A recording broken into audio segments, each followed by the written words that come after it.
Merci d'être resté avec nous pour voir le docteur. Alcool, tabac, psychotropes, cannabis, héroïne, tous ces produits consommés pendant la grossesse ont des effets sur le développement du fœtus, des effets différents. Mais pour les spécialistes de néonatologie, le pire, c'est la consommation d'alcool.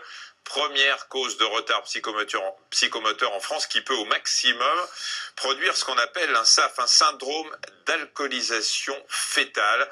Pourtant, seule une femme sur deux a été questionnée sur sa consommation d'alcool durant la grossesse. Et oui, paradoxalement, il est plus facile de questionner les femmes sur leur tabagisme ou leur consommation de produits opiacés qui produisent des risques moins immédiats sur l'enfant. Avant d'en parler, quelques explications sur la consommation d'alcool qui se retrouve rapidement dans le sang.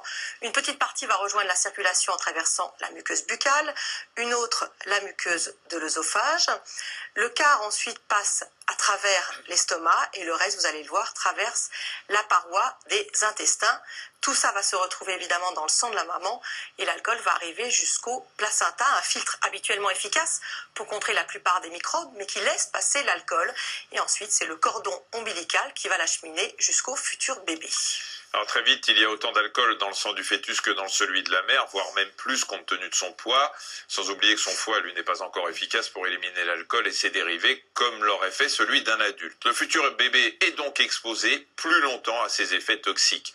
Dès les premiers stades de la grossesse, l'alcool va agir comme une toxine qui va altérer les différents stades de développement. Par exemple, un excès de consommation au cours de la 4e semaine de grossesse peut altérer le développement de la forme de la tête du bébé.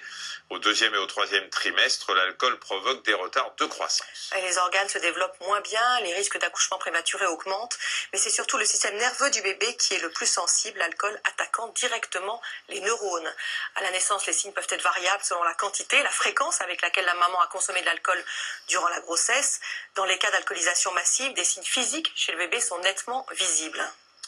Une boîte crânienne, vous allez le voir sur une photo de profil plus petite, un nez court et aplati, une lèvre supérieure fine et parfois une fente au niveau du palais et des lèvres.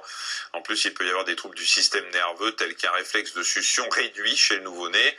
Et plus tard, l'enfant risque d'avoir des troubles de l'apprentissage et de l'attention. C'est ce qu'on appelle donc ce syndrome d'alcoolisation fœtale. Alors, on va